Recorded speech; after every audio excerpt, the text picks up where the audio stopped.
संबंध। इस प्रकार अयुक्त पुरुष की बुद्धि के विचलित होने का प्रकार बतलाकर अब पुनः स्थितप्रज्ञ अवस्था की प्राप्ति में सब प्रकार से इंद्रिय संयम की विशेष आवश्यकता सिद्ध करते हुए स्थितप्रज्ञ पुरुष की अवस्था का वर्णन करते हैं। तस्माद्यस्य महाबाहो निगृहीतानि सर्वशः इंद्रियाणि इंद्रियार्थेभ्यस्तस्य प्रज्ञा प्रतिष्ठिता। इसलिए हे महाबाहो, जिस पुरुष की इंद्रियां इंद्रियों के विषयों से सब प्रकार निग्रह की हुई है, उसी की बुद्धि स्थिर है। प्रश्न, तस्मात् पद का क्या अभिप्राय है? उत्तर, पूर्व श्लोक में ये बात कही गई है कि जिसके मन और इंद्रियां वश में नहीं है, उस विषयासक्त मनुष्य की इंद्रियां उसके मन को विषयों में आकर्षित करके बुद्धि को विचलित कर देती है, स्थिर नहीं रहने देती। इसलिए मन और इंद्रियों को अवश्य वश में करना चाहिए। ये भाव दिखाने के लिए यहाँ तस्मात् पद का प्रयोग किया गया है। प्रश्न, महाबाहो संबोधन का क्या भाव है? उत्तर, जिसकी भुजाएं लंबी, मजबूत और बलिष्ठ हों से महाबाहु कहते हैं। यह संबोधन शूरवीरता का द्योतक है। यहाँ इस संबोधन का प्रयोग करके भगवान ने ये भाव दिखलाया है कि तुम बड़े शूरवीर हो, अतः इंद्रियों और मन को वश में कर लेना तुम्हारे लिए कोई बड़ी बात नहीं है। प्रश्न, इंद्रियों के विषयों से इंद्रियों को सर्व प्रकार से निगृहित कर लेना क्या है? उत्तर, श्रोत्रादि समस्त इंद्रियों के जितने भी शब्दादि विषय हैं, उन विषयों में बिना किसी रुकावट के प्रवृत्त हो जाना इंद्रियों का स्वभाव है। क्योंकि अनादिकाल से जीव इन विषयों के द्वारा विषयों को भोगता आया है। इस कारण इंद्रियों की उनमें आसक्ति हो गई है।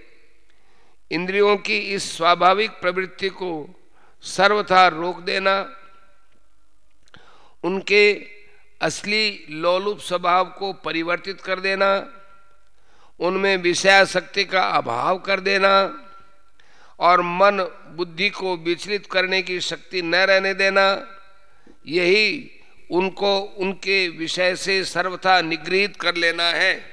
इस प्रकार जिसकी इंद्रियां वश में की हुई होती हैं, वह पुरुष जब ध्यान काल में इंद्रियों की क्रियाओं का त्याग कर देता है, उस समय उसकी कोई भी इंद्रिय न तो किसी भी विषय को ग्रहण कर सकती है और न अपनी सूक्ष्म वृत्तियों द्वारा मन में विक्षेप ही उत्पन्न कर सकती है।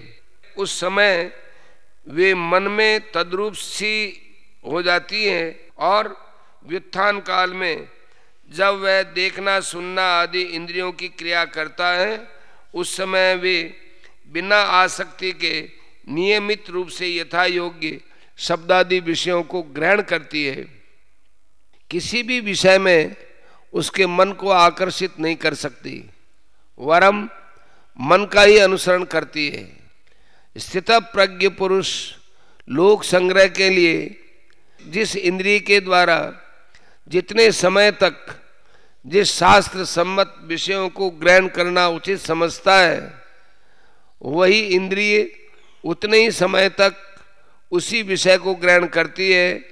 उसके विपरीत कोई भी इंद्रिय किसी भी विषय को ग्रहण नहीं कर सकती।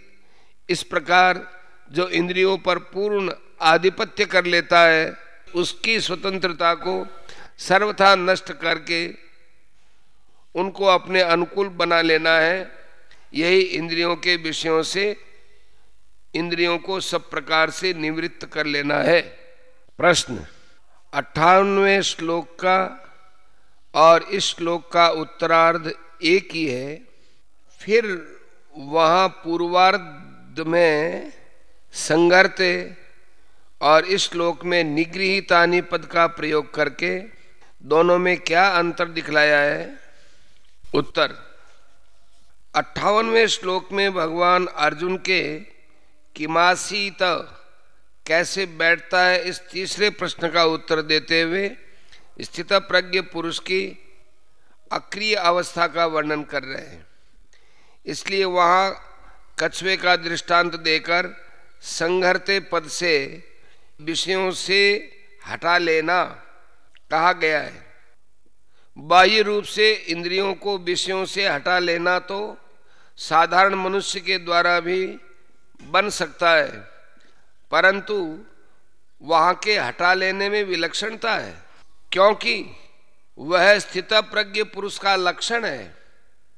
अतएव आसक्ति रहित मन और इंद्रियों का संयम भी इस हटा लेने के साथ ही है। और यहाँ भगवान स्थितप्रज्ञ की स्वाभाविक अवस्था का वर्णन करते हैं, इसलिए यहाँ निगृहीतानि पद आया है। विषयों की आसक्ति से रहित होने पर ही सब ओर से मन इंद्रियों का ऐसा निग्रह होता है। नि उपसर्ग और सर्वशय विशेषण से भी यही सिद्ध होता है। अतः दोनों की वास्तविक स्थिति में कोई अंतर न होने पर भी वहाँ अक्रिय अवस्था का वर्णन है और यहाँ सब समय की साधारण अवस्था का, यही दोनों में अंतर है। प्रश्न, उसकी बुद्धि स्थिर है, इस कथन का क्या भाव है? उत्तर, इससे ये भाव दिखलाया गया है कि जिसकी मन सहित समस्त इंद्रियां उपर्युक्त प्रकार से वश में की हुई है, उसी की बुद्धि स्थिर है। जिसके मन और इंद्रियां वश में नहीं है, उसकी बुद्धि स्थिर नहीं रह सकती। संबंध, इस प्रकार मन और इंद्रियों के संयम न करने में हानि और संयम करने में लाभ दिखलाकर तथा स्थितप्रज्ञ अवस्था प्राप्त करने के लिए राग द्वेष के त्याग पूर्वक मन सहित इंद्रियों के संयम की विशेष आवश्यकता का प्रतिपादन करके स्थितप्रज्ञ पुरुष की अवस्था का वर्णन किया है। अब साधारण विषयासक्त मनुष्यों में और मन इंद्रियों का संयम करके परमात्मा को प्राप्त हुए स्थिर बुद्धि संयमी पुरुष में क्या अंतर है, इस बात को रात और दिन के दृष्टांत से समझाते हुए उनकी स्वाभाविक स्थिति का वर्णन करते हैं।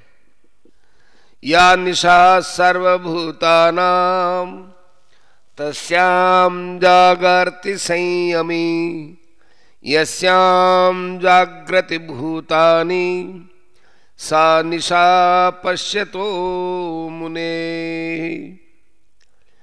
संपूर्ण प्राणियों के लिए जो रात्रि के समान है, उस नित्य ज्ञान स्वरूप परमानंद की प्राप्ति में स्थितप्रज्ञ योगी जागता है।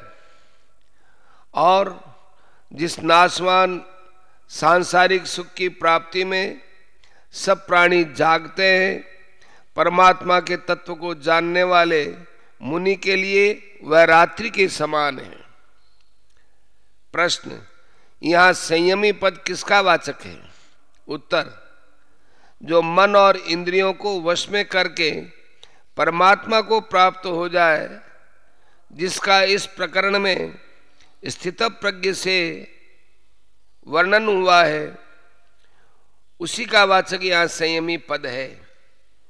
क्योंकि उत्तरार्ध में उसी के लिए पश्यतः पद का प्रयोग किया गया है, जिसका अर्थ ज्ञानी होता है।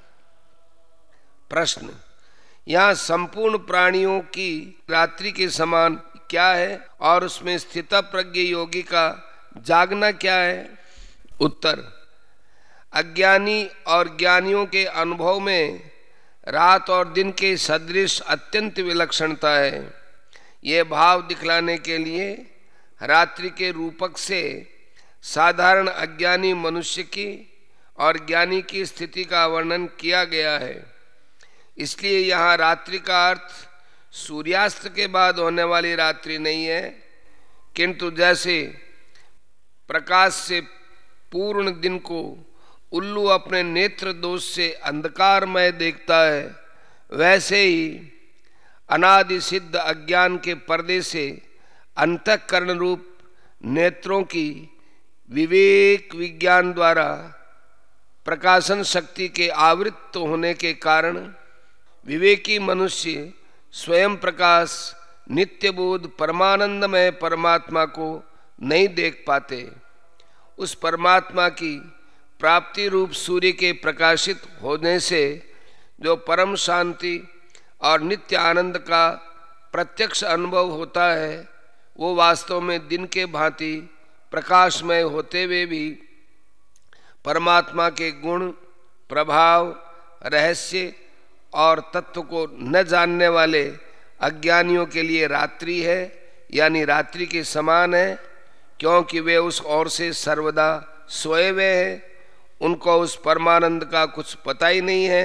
यह परमात्मा की प्राप्ति में ही यहाँ संपूर्ण प्राणियों की रात्रि है। यही रात्रि परमात्मा को प्राप्त संयमी पुरुष के लिए दिन के समान है।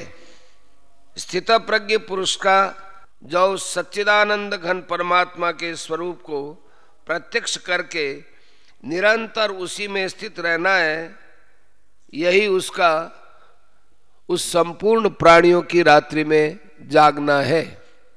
प्रश्न: संपूर्ण प्राणियों का जागना क्या है और जिससे सब प्राणी जागते हैं, वो परमात्मा के तत्व को जानने वाले मुनि के लिए रात्रि के समान कैसे है? उत्तर: यद्यपि इस लोक और परलोक में जितने भी भोग हैं सब नाशवान, क्षणिक, अनित्य और दुख स्वरूप हैं, तथापि अनादि सिद्ध अंधकारमय अज्ञान के कारण विषयासक्त मनुष्य उनको नित्य और सुख रूप मानते हैं। उनकी दृष्टि में विषय भोग से बढ़कर और कोई सुख नहीं है। इस प्रकार भोगों में आसक्त होकर उन्हें प्राप्त करने की चेष्टा में लगे रहना और उनकी प्राप्ति में आनंद का अनुभव करना, यही उन संपूर्ण प्राणियों का उनमें जागना है।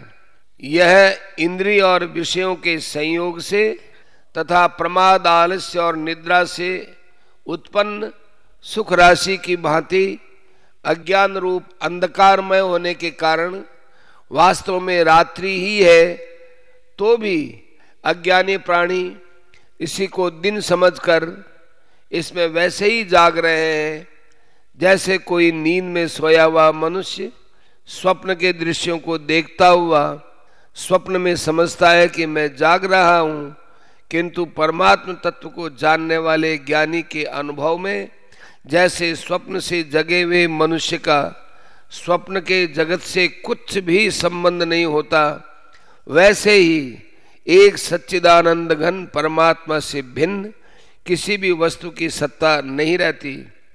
वह ज्ञानी इस दृश्य जगत के स्थान में इसके अधिष्ठान स्वरूप परमात्म तत्व को ही देखता है। अतएव उसके लिए समस्त सांसारिक भोग और विषयानंद रात्रि के समान है।